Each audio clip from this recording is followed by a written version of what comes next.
I could do whatever I want with you. Go ahead. तो कैसे हो मेरे प्यारे भाइयों और उनकी बहनों, welcome back to action recap. आज जो मूवी हम आपके सामने एक्सप्लेन करने जा रहे हैं वो काफी सारी ऑडियंस के लिए बहुत ज्यादा डिस्टर्बिंग हो सकती है। ये मूवी रिलीज होने के बाद से ही काफी सारी कंट्रोवर्सीज में घिरी रही। इस मूवी में माँ और बेटे के बीच जो रिश्ता दिखाया गया है वो किसी भी नॉर्मल इंसान के लिए एक्सेप्ट करना बहुत ज्यादा मुश्किल है। इस वजह से इस मूवी को काफी सारी कंट्रीज में बैन भी कर दिया गया है। तो और कोई स्पॉयलर्स ना देते हुए शुरू करते हैं। मूवी की स्टार्टिंग में हमें एक प्रेग्नेंट औरत दिखाई जाती है जो अकेले बैठे हुए अपने पैदा होने वाले बच्चे से बात कर रही होती है। वो अपने बच्चे को बताती है कि तुम्हारे पिता हमें छोड़कर बहुत दूर चले गए हैं और अब वो कभी भी वापस नहीं आने वाले। लेकिन जिसके बाद वो बोलने लगती है, तुम चिंता मत करो, मैं हमारे बच्चे के रूप में तुम्हें इस दुनिया में वापस लेके आऊंगी। यहाँ से हमारा सीन 15 साल पहले फ्लैशबैक में चले जाता है, जहाँ हमें बीच पर 2 बच्चे दिखाए जाते हैं, जिसमें से लड़के का नाम टॉमी और लड़की का नाम रेबेका होता है। दोस्तों, रेबेका वही औरत है जो हमें मूवी की स्टार्टिंग में अपने बच्चे से बात करती हुई दिखाई गई थी। रेबेका अपने कपड़े उतारकर बीच पर नहाने जाने वाली थी, लेकिन वो तभी टॉमी को अपने पास आता हुआ देखती है, जिस वजह से वो रुक जाती है। टॉमी रेबेका के पास आकर उससे उसका एप्पल मांगता है जिसे वो खाने वाली थी, लेकिन टॉमी के मांगने पर वो अपना एप्पल उसको दे देती है। जिसके बाद वो दोनों एक दूसरे को इंट्रोड्यूस करते हैं, जिसके बाद उन दोनों की फ्रेंडशिप हो जाती है। टॉमी की उम्र लगभग 10 साल है और रेबेका उससे कुछ साल बड़ी थी। अगले दिन टॉमी रेबेका की खिड़की पर एप्पल फेंक के मारता है, जिसे देखकर रेबेका समझ जाती है कि टॉमी उसे अपने साथ खेलने के लिए बुला रहा है, जिस वजह से रेबेका खुश होते हुए टॉमी के साथ जाने के लिए तैयार हो जाती है। वो दोनों बीच पर जाके काफी सारा टाइम स्पेंड करते हैं, जहाँ वो सबसे पहले दिन मिले थे, जहाँ अब उन दोनों की दोस्ती काफी ज्यादा गहरी हो चुकी थी। काफी देर खेलने के बाद शाम के वक्त रेबेका टॉमी के साथ उसके घर जाती है, लेकिन रेबेका के पेरेंट्स जब टॉमी के घर कॉल करते हैं तो रेबेका सोने का नाटक करने लगती है ताकि उसको टॉमी को छोड़कर घर न जाना पड़े। टॉमी के पिता रेबेका के पेरेंट्स को बताते हैं कि वो सो चुकी है, तो अब उन्हें क्या करना चाहिए, जिस पर रेबेका के पेरेंट्स भी रेबेका को टॉमी के घर पर नाइट स्पेंड करने की परमिशन दे देते हैं। ये पहली बार था जब रेबेका टॉमी के साथ अपनी नाइट स्पेंड करने वाली थी, जिस वजह से वो काफी ज्यादा एक्साइटेड थी। जिसके बाद संडे के दिन रेबेका और टॉमी अपनी साइकिल पर बीच पर जा रहे होते हैं, जहाँ काफी ज्यादा ठंडी थी। इस वजह से उन्होंने रोज के मुकाबले काफी ज्यादा मोटे कपड़े पहने होते हैं। जिसके बाद उन्होंने बीच के किनारे एक पुरानी बोट के ऊपर बैठकर बहुत ही अच्छा टाइम स्पेंड किया। अगले सीन में हमें टॉमी रेबेका के घर पे दिखाया जाता है, जहाँ वो दोनों मैग्नीफाइंग लेंस से खेल रहे होते हैं। वो दोनों मैग्नीफाइंग लेंस के जरिए रेबेका के दादाजी के हाथों को देख रहे होते हैं, जो कि बहुत बूढ़े हो चुके होते हैं। लेकिन रेबेका के दादाजी को उठता हुआ देख वो दोनों वहां से भाग जाते हैं। टॉमी और रेबेका को अब एक दूसरे की साथ की आदत सी हो गई थी। इसी तरीके से एक दिन वो एक स्नेल को बहुत ही उत्सुकता के साथ देख रहे थे। तभी रेबेका मायूस होते हुए टॉमी को बताती है अगले दिन वो अपनी माँ के साथ जापान जा रही है, जहाँ उनकी जॉब लग चुकी है। ये बात सुनकर टॉमी बहुत दुखी हो जाता है और कुछ भी कह नहीं पाता, लेकिन मायूसी उसके पूरे चेहरे पर दिखाई दे रही थी। लेकिन इससे पहले कि रेबेका टॉमी के कमरे से बाहर जाती, टॉमी उसका हाथ पकड़ लेता है।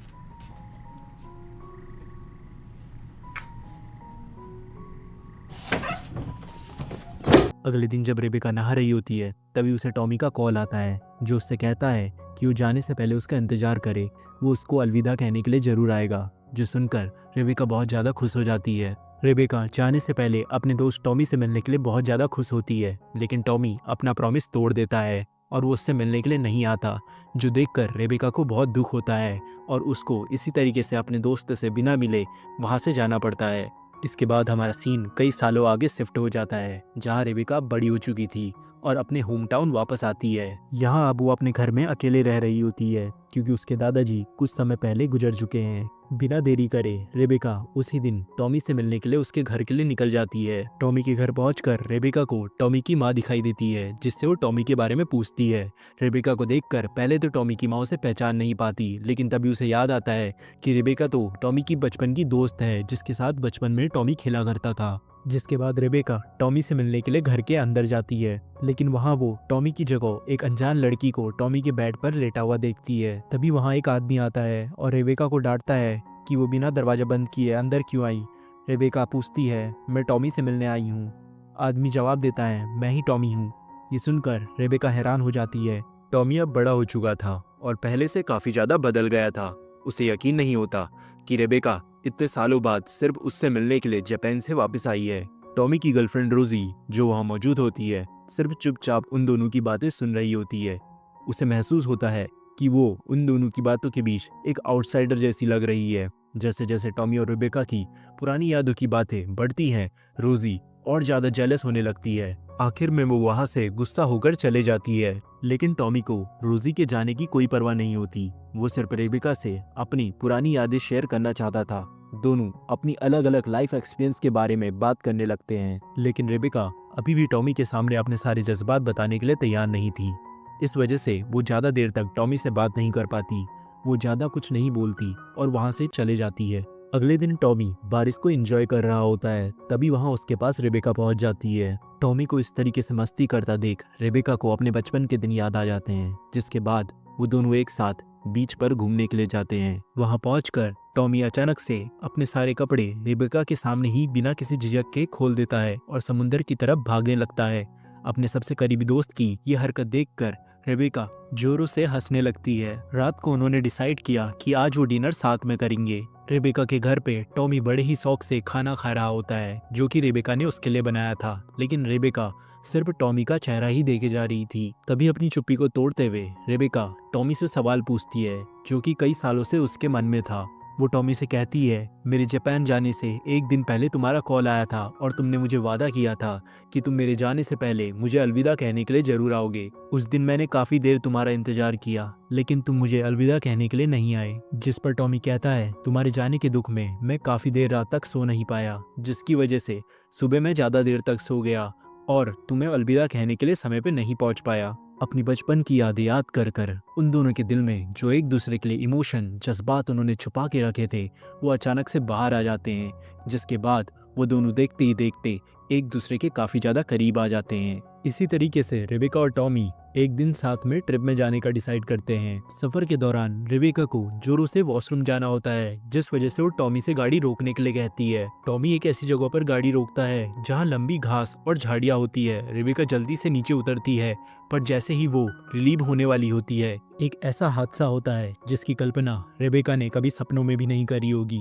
एक तेज रफ्तार गाड़ी टॉमी को जोर से टक्कर मार देती है। रेबेका आंखों के सामने ये सब होता देखती है, पर उसे चिल्लाने या भागकर कुछ करने का भी वक्त नहीं मिलता। अपने बचपन के सबसे करीबी दोस्त और अपने प्यार को अपनी आंखों के सामने मरा हुआ देख रेबेका पूरी तरीके से सदमे में चले जाती है। टॉमी के गुजर जाने के कुछ दिनों बाद रेबेका उसका दिया हुआ पुराना माचिस का डब्बा खोल कर देखती है, जिसके अंदर टॉमी ने रेबेका के लिए एक चिट्ठी रखी होती है। वो एक लव लेटर था जो टॉमी रेबेका को जापान जाने से पहले देना चाहता था, पर किसी वजह से दे नहीं पाया। उस लेटर को काफी देर तक देखने के बाद रेबेका टॉमी का पुराना लैपटॉप ओपन करती है, जिसके अंदर उसकी और टॉमी की कई सारी बचपन की पुरानी यादें होती हैं, जो कि उन्होंने साथ बिताई थी। कुछ दिनों बाद रेबेका टॉमी के माता पिता को अपने घर डिनर पर बुलाती है। ये पहली बार था जब उसने टॉमी के गुजरने के बाद उसके माता पिता को इस तरीके से अपने घर बुलाया था, जिस वजह से टॉमी की माँ उससे पूछ लेती है कि सच सच बताओ, आखिर तुमने हमें आज यहाँ क्यों बुलाया है। रेबेका उन्हें एक बेडरूम में ले जाती है जो एक छोटे बच्चे के लिए सजाया गया था। जहाँ पहुंचकर वो टॉमी के माता पिता से बोलती है, जिसे हम सब ने दिल से प्यार किया वो जल्दी वापस आने वाला है। जो बात सुनकर टॉमी की माँ और ज्यादा हैरान हो जाती है और रेबेका से पूछती है कि आखिर वो करना क्या चाहती है, जिस पर रेबेका उनके हाथ पे डिपार्टमेंट ऑफ जेनेटिक रेप्लिकेशन का एक ऑफिशियल पेपर दे देती है, जिसे पढ़कर टॉमी के माता पिता हैरान हो जाते हैं। उस पेपर में लिखा था कि रेबेका टॉमी की कब्र को खोलने की इजाजत चाहती है, जिसके जरिए टॉमी का डीएनए सैंपल निकाला जा सके, और अगर ये सैंपल मिल जाता तो जेनेटिक क्लोनिंग के जरिए टॉमी को दोबारा जिंदा वापस किया जा सकता था। सबसे हैरानी की बात यह थी कि टॉमी के क्लोन को जन्म देने के लिए रेबेका ने अपने आप को माँ के रूप में चुना था। ये बात सुनकर टॉमी की माँ पूरी तरीके से हैरान हो जाती है। वो नहीं चाहती थी कि उसके एकलौते बेटे के मरने के बाद उसकी कब्र के साथ कोई छेड़छाड़ करे, जिस वजह से वो रेबेका की बात मानने से पूरी तरीके से इनकार कर देती है। लेकिन तभी टॉमी की माँ को पता चलता है कि रेबेका ने इन सारी बातों के बारे में उसके पति को बहुत पहले ही बता दिया था, और टॉमी के पिता अपने बच्चे की क्लोनिंग के लिए तैयार भी हो गए थे, जिस वजह से ना चाहते हुए भी टॉमी की माँ को उनकी बात माननी पड़ती है।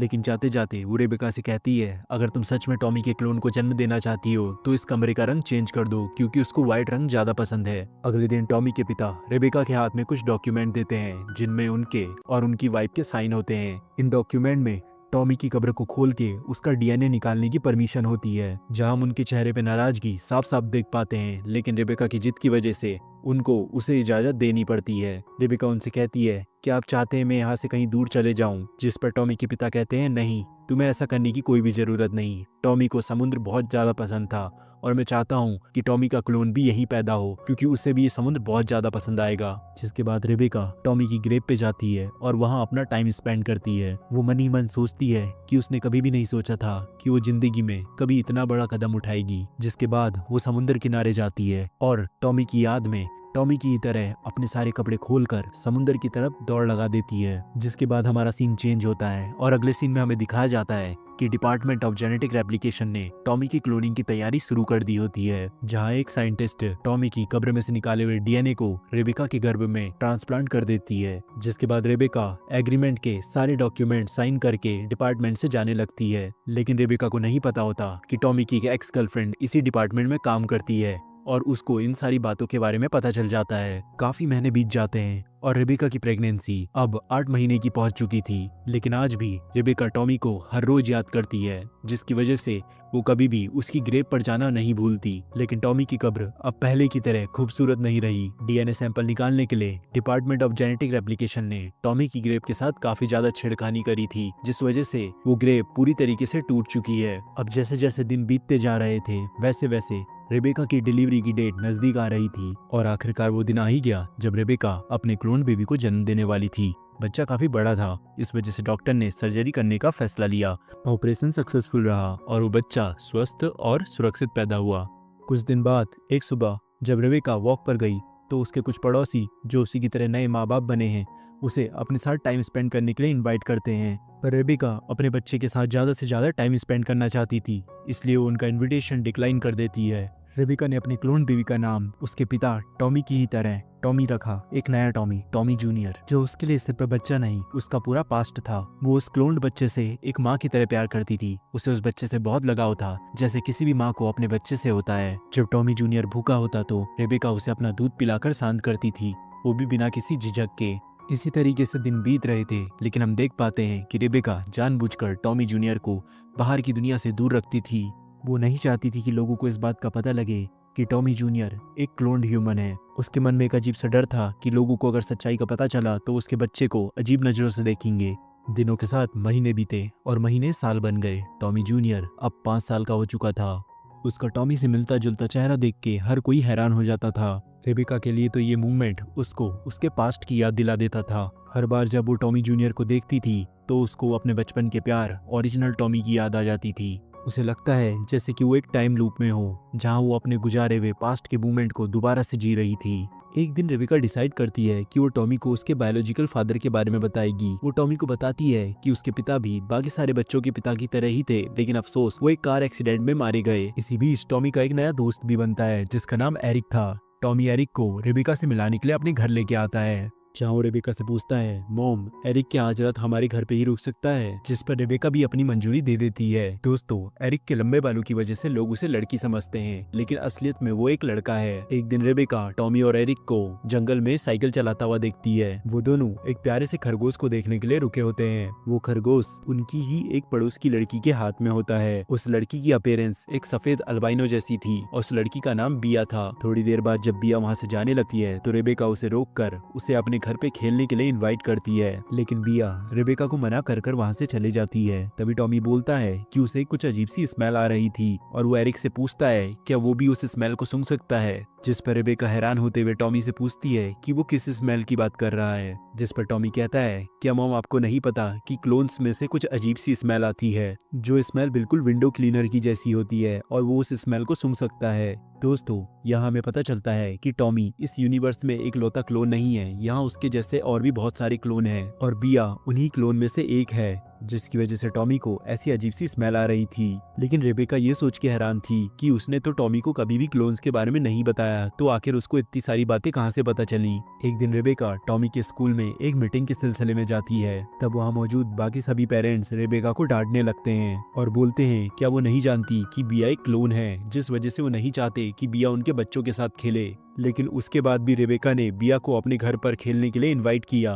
दोस्तों यहाँ हम देख पाते हैं कि उन लोगों की सोसाइटी में क्लोन्स को अच्छी तरीके से ट्रीट नहीं किया जाता। अपने पड़ोसियों की ये सारी बातें सुनकर रेबेका हैरान हो जाती है। उसे जिस बात का डर था वो बात उसे अब सच होती हुई दिखाई देने लगती है। एक दिन साइकिल पर घर जाते हुए रेबेका रॉ को अपनी दोनों पड़ोसियों के साथ बातें करते हुए देखती है। दोस्तों रेबेका और टॉमी के माता पिता के अलावा रॉ इकलौती ऐसी लड़की है जो टॉमी की सच्चाई के बारे में जानती थी। दोस्तों इस सीन से हम समझ जाते हैं कि वो दिन दूर नहीं जब टॉमी जूनियर की सच्चाई सबके सामने आने वाली थी। कुछ दिनों बाद टॉमी जूनियर का बर्थडे आता है और टॉमी बहुत खुश होता है और रेबेका भी उसके साथ पूरे घर को सजाने में मदद कर रही होती है। रेबेका ने टॉमी जूनियर की बर्थडे पार्टी में काफी सारे बच्चों को इनवाइट किया होता है, लेकिन काफी देर होने के बाद भी कोई भी बच्चा वहां पहुंचा नहीं होता। जिसके बाद रेबेका उन बच्चों के पेरेंट्स को फोन कर कर पूछने का डिसाइड करती है, लेकिन फोन पर उसको कुछ ऐसा पता चलता है जिसकी वजह से उसकी खुशी उसके आंसुओं में बदल जाती है। सभी बच्चों के पेरेंट्स को टॉमी जूनियर की असलियत के बारे में पता चल गया था, जिसकी वजह से वो अपने बच्चों को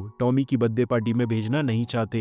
रेबेका को समझ नहीं आता कि वो ये बात टॉमी को कैसे समझाए, लेकिन टॉमी के चिल्लाने पर वो रोते हुए बोलने लगती है कि कोई भी बच्चा नहीं आने वाला क्योंकि उनके पेरेंट्स उन्हें यहाँ नहीं भेजना चाहते। जिस पर टॉमी जूनियर पूछता है लेकिन ऐसा क्यों, जिस पर रेबेका बोलती है क्योंकि वो सब बेवकूफ हैं। रेबेका को रोता हुआ देखकर टॉमी उसे अपने गले से लगा लेता है क्योंकि वो अपनी माँ को बहुत ज्यादा प्यार करता था और वो उसे रोते हुए नहीं देख सकता था। रेबेका अब समझ चुकी थी कि ये जगह अब उनके लिए ठीक नहीं। इस वजह से वो अपने ग्रैंडफादर का घर छोड़कर बीच किनारे एक खाली घर खरीद लेती है। जैसा कि टॉमी के बायोलॉजिकल फादर ने एक बार कहा था कि टॉमी को समुद्र का किनारा बहुत पसंद था, जिस वजह से उनको यकीन है कि टॉमी जूनियर को भी ये जगह बहुत पसंद आएगी। और होता भी बिल्कुल ऐसा ही है। टॉमी को ये नई जगह बहुत पसंद आती है। टॉमी को इस नई जगह से कोई भी दिक्कत नहीं थी, लेकिन आसपास कोई और पड़ोसी ना होने की वजह से टॉमी कभी कभी बहुत ज्यादा अकेला महसूस करता था, जिस वजह से टॉमी का मूड अच्छा करने के लिए रेबेका उसके लिए एक डायनासोर टॉय खरीद के लेके आती है, जिसे देखकर टॉमी बहुत खुश होता है और उस खिलौने का नाम बूबू रखता है। एक दिन रेबेका और टॉमी बीच किनारे एक बोट के ऊपर बैठे होते हैं, तभी वहाँ पे एक बच्चा आता है। उस बच्चे का नाम मार्क था और वो उन कुछ चुनिंदा पड़ोसियों में से एक था जो टॉमी और रेबेका के घर के काफी ज्यादा करीब रहते हैं। मार्क अब टॉमी का इकलौता बेस्ट फ्रेंड और साथी बन चुका था। इसी तरीके से एक दिन जब रेबेका और टॉमी जूनियर झूला झूल रहे होते हैं तो रेबेका को टॉमी जूनियर में अपना प्यार असली टॉमी दिखने लगता है। वो देख पाती है कि टॉमी जूनियर जैसे जैसे बड़ा हो रहा है वो और ज्यादा असली टॉमी के जैसा लगने लगा है। उसे लगता है मानो असली टॉमी ही उसके सामने आ गया हो। वो महसूस कर पाती है कि धीरे धीरे टॉमी जूनियर बहुत ज्यादा ताकतवर भी होता जा रहा है, जिसकी वजह से वो उसे भी डोमिनेट कर सकता है, जिसकी वजह से वो उसे अपने पास आने से रोक नहीं पाती। लेकिन इससे पहले कि इन दोनों के बीच कुछ हो पाता तभी वहाँ मार्क पहुंच जाता है और टॉमी को खेलने के लिए बुलाने लगता है, जिस वजह से टॉमी वहां से खेलने के लिए चले जाता है, जिसकी वजह से आज इन दोनों के बीच माँ बेटी की सीमा टूटते टूटते बच जाती है। यहाँ से हमारा टाइम फास्ट फॉरवर्ड होके 12 साल आगे चले जाता है। टॉमी जूनियर अब बहुत ज्यादा बड़ा हो चुका है और वो बिल्कुल असली टॉमी जैसा दिखता है और असली टॉमी की ही तरह टॉमी जूनियर की भी एक खूबसूरत गर्लफ्रेंड है जिसका नाम मोनिका है, जिसको वो हर बार अपने साथ घर लेके आता है। रेबेका को उन दोनों का रिलेशनशिप देखकर अंदर से बहुत ज्यादा जेलस महसूस होता है, लेकिन वो टॉमी जूनियर से कुछ भी कह नहीं सकती थी। वो अपने मन ही मन सोचती है कि टॉमी के क्लोन की परवरिश करने में उसने कितनी मेहनत करी है, जिस वजह से टॉमी जूनियर के ऊपर सिर्फ उसका हक है।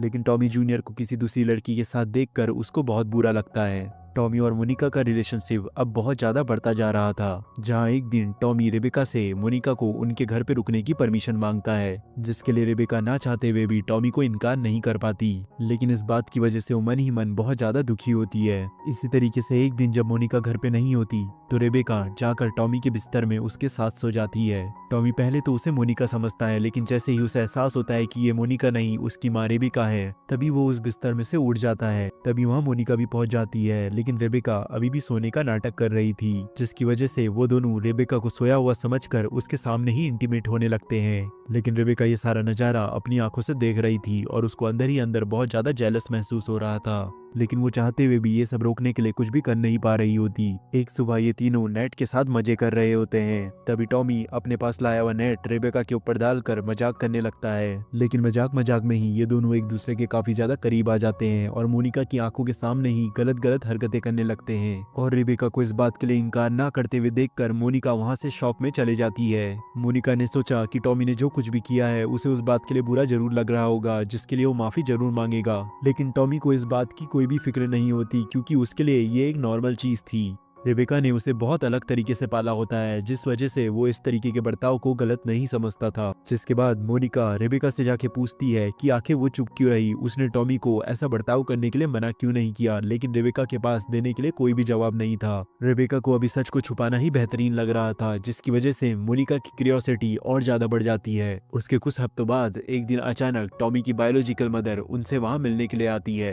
लेकिन जब वो टॉमी जूनियर को अपनी आंखों के सामने देखती है तो उसकी आंखों में आंसू रुक नहीं पाते। उसे टॉमी की क्लोन में अपना असली टॉमी दिख रहा था, जो कि कई सालों पहले मर चुका था। टॉमी भी उस बूढ़ी औरत को अपनी आंखों के सामने देख के हैरान हो जाता है और रेबेका से पूछता है कि आखिर ये बूढ़ी औरत कौन है, क्या हम इन्हें जानते हैं, आखिर ये इतनी जानी पहचानी सी क्यों लग रही है। रेबेका भी टॉमी की माँ के अचानक उनके घर पे आ जाने से बहुत ज्यादा हैरान थी। कुछ देर बाद वो बूढ़ी औरत वहाँ से बिना कुछ कहे चले जाती है और टॉमी उसे देखकर हैरान रह जाता है। टॉमी बार बार रेबेका से पूछने की कोशिश करता है कि आखिर ये औरत कौन है, लेकिन रेबेका उसको कुछ भी नहीं बताती और दौड़कर घर के अंदर चले जाती है। रात के वक्त टॉमी को एक बुरा सपना आता है, जिसकी वजह से वो उठकर रेबेका के कमरे में चले जाता है। वहां पहुंचकर वो रेबेका से एक बार फिर से पूछता है कि आखिर वो औरत कौन थी, लेकिन रेबेका उसके सवाल का कोई भी जवाब नहीं देती। कुछ दिनों बाद जब वो तीनों साथ में खाना खा रहे होते हैं, तब टॉमी अचानक नमक के डब्बे के ऊपर अपना आपा खो देता है, जो कि काम नहीं कर रहा होता। लेकिन टॉमी के गुस्से की असली वजह नमक का डब्बा नहीं थी, बल्कि वो इस बात से गुस्सा था कि उसकी माँ उससे कोई बहुत बड़ा राज छुपा रही है। अचानक से टॉमी का इतना ज्यादा गुस्सा देखकर रेबेका और मोनिका दोनों ही हैरान रह जाते हैं। उसी दिन दोपहर के समय मोनिका टॉमी को गुड बाय कहके उनके घर से जाने लगती है। वो टॉमी से कहती है कि वो उसकी फैमिली का स्ट्रेंज बिहेवियर और ज्यादा नहीं सह सकती, जिसकी वजह से वो वापस जा रही है। दूसरी तरफ टॉमी, जो अभी भी उस बूढ़ी अनजान औरत के बारे में सोच रहा होता है, मोनिका की आवाज को नजरअंदाज कर देता है। कई घंटों के इंतजार के बाद जब टॉमी जूनियर बाथरूम से बाहर आता है तो ये देख के हैरान हो जाता है कि उसकी गर्लफ्रेंड डेरी और सैमी उसके साथ बिताई हुई जिंदगी को छोड़ के जाने के लिए तैयार खड़ी थी। अपनी गर्लफ्रेंड के चले जाने के बाद टॉमी रेबेका के कमरे में जाता है और पूछता है आखिर वो औरत कौन थी, लेकिन रेबेका अभी भी टॉमी को पूरी सच्चाई बताने के लिए राजी नहीं थी। अब धीरे धीरे टॉमी जूनियर के दिमाग में असली टॉमी की यादें वापस आने लगी थी। उसे अपने सपनों पे वही बूढ़ी औरत दिखाई देती थी, लेकिन काफी कोशिश करने के बाद भी वो ये जान नहीं पा रहा था कि आखिर वो बूढ़ी औरत कौन है। टॉमी रेबेका से पूछता है आखिर वो औरत कौन है, आखिर क्यों वो मेरे सपने में आ रही है। आखिरकार रेबेका टॉमी के सवालों के आगे अपनी हार मान जाती है। रेबेका टॉमी जूनियर के हाथ में असली टॉमी का लैपटॉप सौंप देती है। टॉमी जूनियर जैसे ही उस लैपटॉप को ओपन करता है, उसे अपनी ही शक्ल के किसी अनजान आदमी की तस्वीर दिखती है, जिसे देख के वो हैरान और परेशान हो जाता है। उसके दिमाग में पुरानी और नई यादों के बीच टकराव होने लगता है, जिसकी वजह से टॉमी जूनियर अपने दिमाग पर से आपा खो देता है और रेबेका को गले से पकड़कर बेड के ऊपर फेंकते हुए पूछता है कि आखिर मैं कौन हूँ, मेरी असलियत क्या है। जिस पर रेबेका टॉमी जूनियर को कहती है कि तुम टॉमी हो, मेरे टॉमी, जो इस दुनिया में वापस आ चुका है। टॉमी का दर्द, उसकी पहचान की उलझन उसे अंदर तक तोड़ रही थी, लेकिन इन सब के बीच एक अजीब सा एहसास उसे अंदर से जकड़ने लगता है। एक ऐसा एहसास जो उसे रेबेका के बहुत ज्यादा करीब ले आता है। टॉमी को अपने नजदीक आता देख रेबेका भी सरेंडर कर देती है, जिसके बाद ये दोनों इंटीमेट होते हैं। लेकिन कमाल की बात ये थी कि इन सब के बावजूद रेबेका के चेहरे पर एक स्माइल थी, जैसे कि आज तक वो जो सब चाहती थी वो सच हो गया हो। जिसके बाद टॉमी जूनियर रेबेका को हमेशा हमेशा के लिए अकेला छोड़कर चले जाता है और रेबेका बस उसे जाता हुआ देखते रह जाती है। इसके कुछ महीने बाद हमें वही सीन दिखाया जाता है जो हमें मूवी की स्टार्टिंग में दिखाया गया था, और यहाँ हमें पता चलता है कि रेबेका के पेट में किसका बच्चा था। इसी के साथ मैं अपने प्यारे व्यूअर्स से अलविदा लेना चाहूंगा, और अगर आपको हमारा वीडियो पसंद आया हो तो वीडियो को लाइक और चैनल को सब्सक्राइब करना बिल्कुल भी ना भूलें।